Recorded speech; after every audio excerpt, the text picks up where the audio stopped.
At a point I realized how we were fighting nature. We were the dominant people, the pioneers with everything, and yet how mistaken we were. How by dominating we might win for the short term, but not in the long term.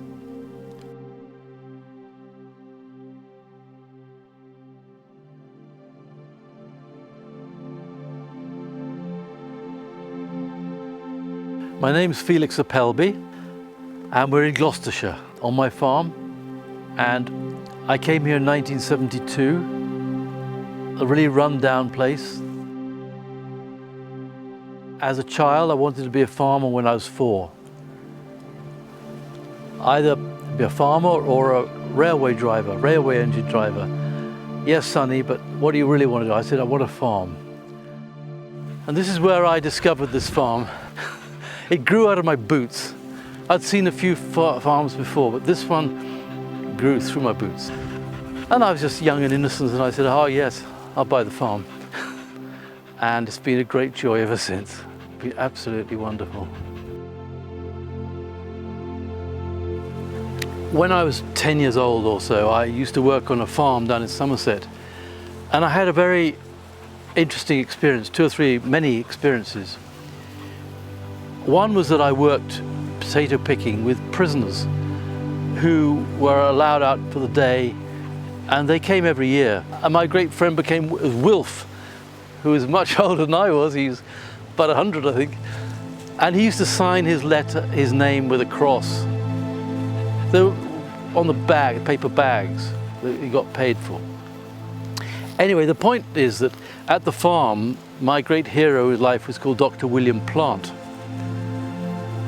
Dr. William Plant, a very appropriate name, I asked him, I said, tell me about the farm or what you're doing, because he was a plant pathologist. And he said, I'm at the Long Ashton Research Centre and I'm creating something called a selective herbicide. So I said, what does that mean?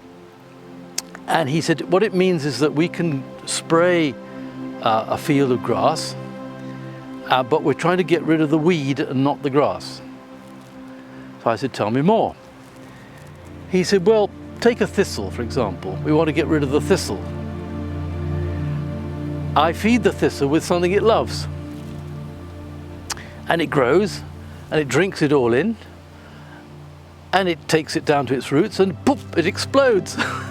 I thought this was fantastic. But those few remarks were one of the biggest revolutions in agriculture you can imagine. Because this was the beginning of the big spraying with the Roundup and the glyphosate and things like that. Anyway, I obviously went along with it. I was young and keen and I wanted to grow wheat. We had wall-to-wall wheat, and we sprayed everything, and my friends even brought an airplane in to spray everything. It was terribly exciting. Anyway, I began to feel more and more that the humus in the soil was waning. And I'd go and smell the soil, and I felt somewhere intuitively it wasn't quite right. Anyway, to cut a long story short, when eventually I brought the farm back to myself, like here, I thought we'll let it, I use the word rewild because it's fashionable these days, but I don't mean it quite as simple as that. I mean, let it do its own thing.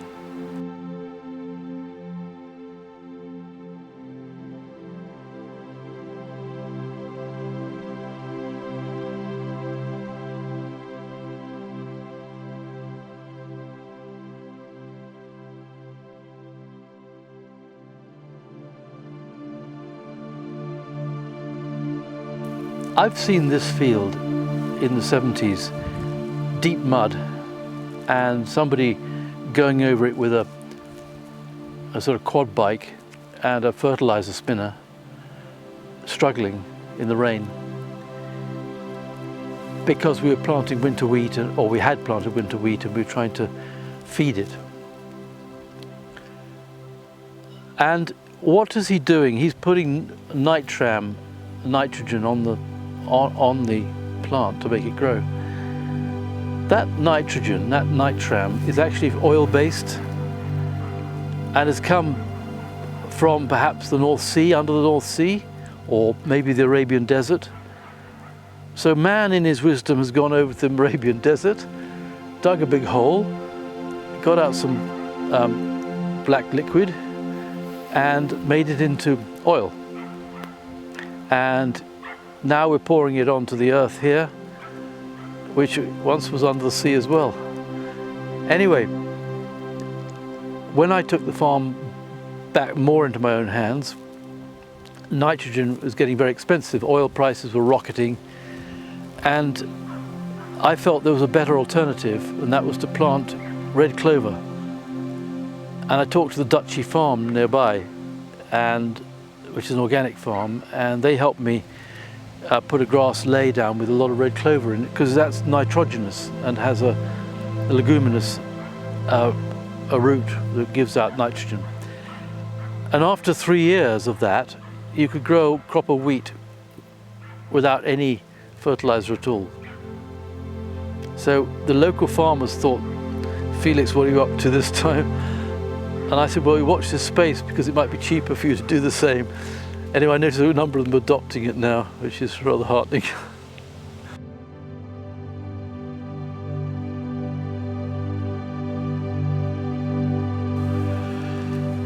This is interesting. This explains a few things.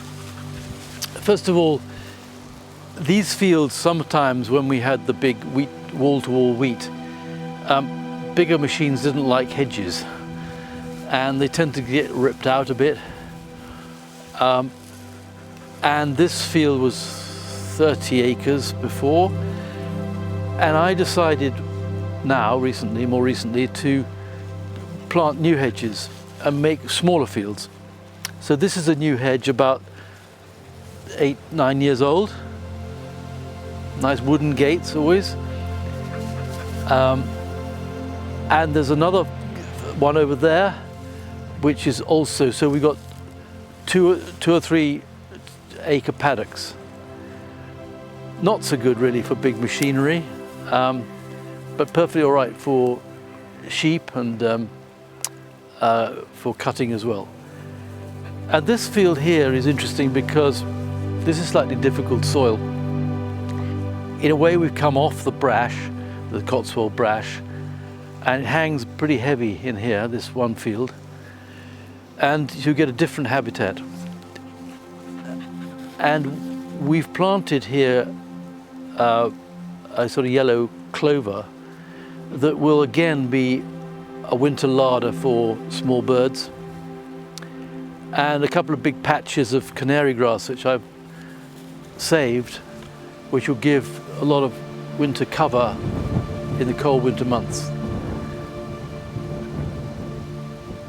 There's something I just love about small fields, and also they act as corridors for wildlife to hide in and go from one area to another.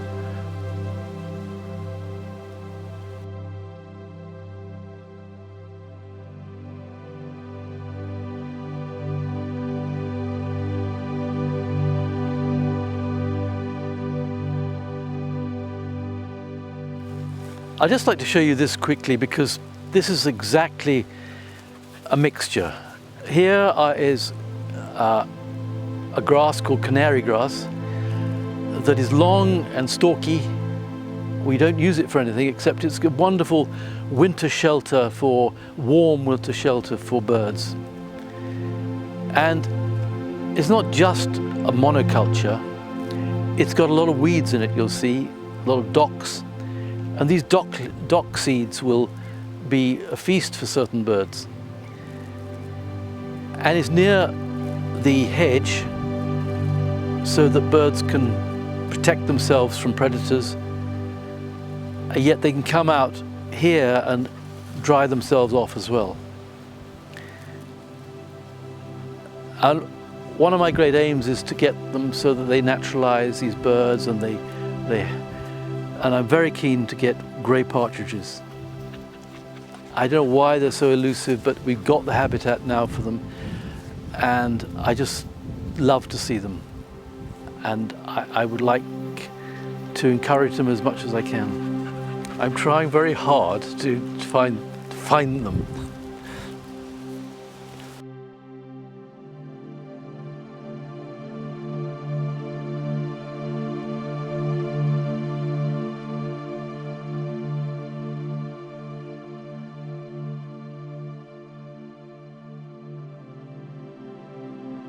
I also would like to say something that is a bit more personal, that it's not all plain sailing, all this, you know. You get disasters, and I'll show you this chair here, because my house burnt down, and I was ploughing a field and somebody rang and said, oh, there's a problem with your something or other, and I didn't think anything of it and drove back and found that there's smoke pouring out of the roof, and it's something that doesn't happen to you until it does. Anyway, these are the old beams of the house. So I thought I'd make it into a seat where my old dog was buried, my old friend. He was a great pal. His name was Badger. And he and I went through a few traumas, and I learned a lot from him. He's a wise guy. I liked him.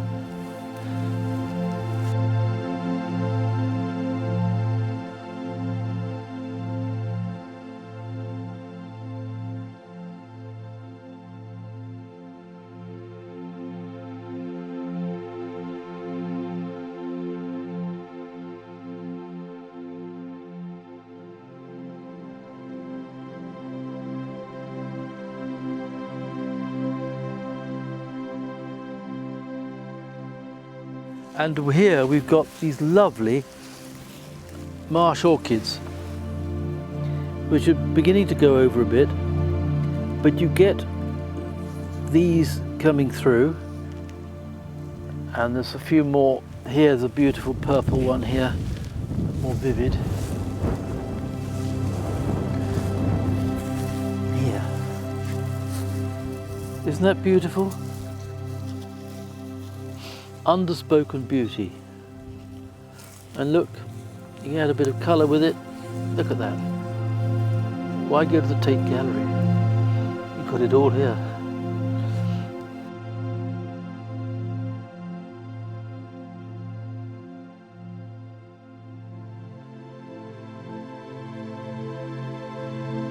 Now, here's a stone wall. A few weeks ago, you wouldn't have seen this wall at all.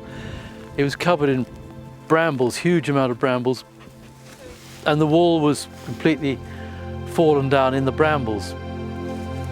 And I thought, oh, I'll get my friend the stone waller to do it.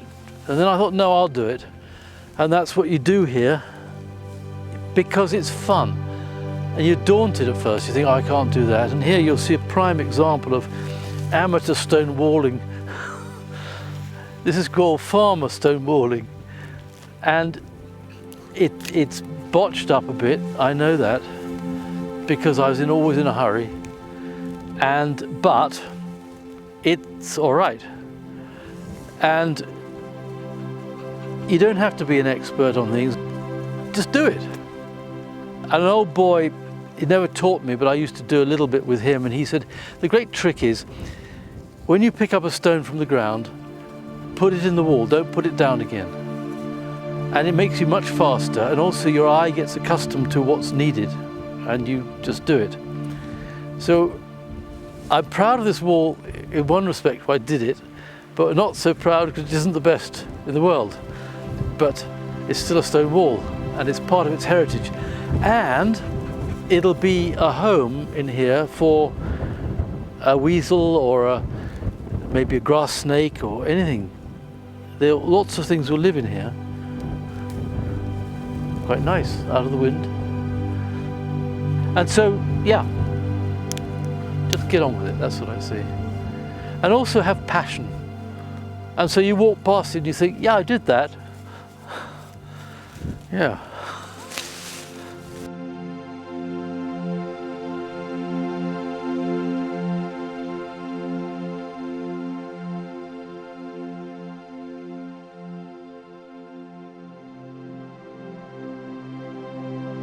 So this is my favorite tree, one of my favorite trees I've known since childhood. It was this high when I found him in London, and I put him in a pot and I looked after him for a few years and into another pot, and then I brought him down here and I planted him, and he's grown and I've known him all my life. It's a sycamore, and last week I took away the lower browse to reveal his beautiful trunk, and he said, "Oh, I'm so handsome," and he's a good friend. I like him, and it just shows you what you can do.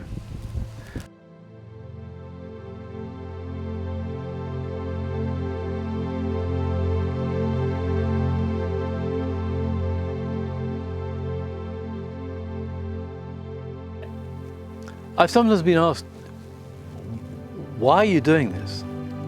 What's your end game? I haven't got an end game. If I had an end game, it's the journey. As Lawrence, what was his name? Louis Stevenson said, it's better to travel than to arrive. And this is a journey, it'll never end. In the Greeks say, pantareia, everything flows. Even things that you think are static, like this bit of stone, they're not. They're full of atoms. They're actually moving. Everything flows and life flows. So this discussion in 100 years' time will be different than now. I hope it'll be wiser. I'm just a pilgrim on the journey.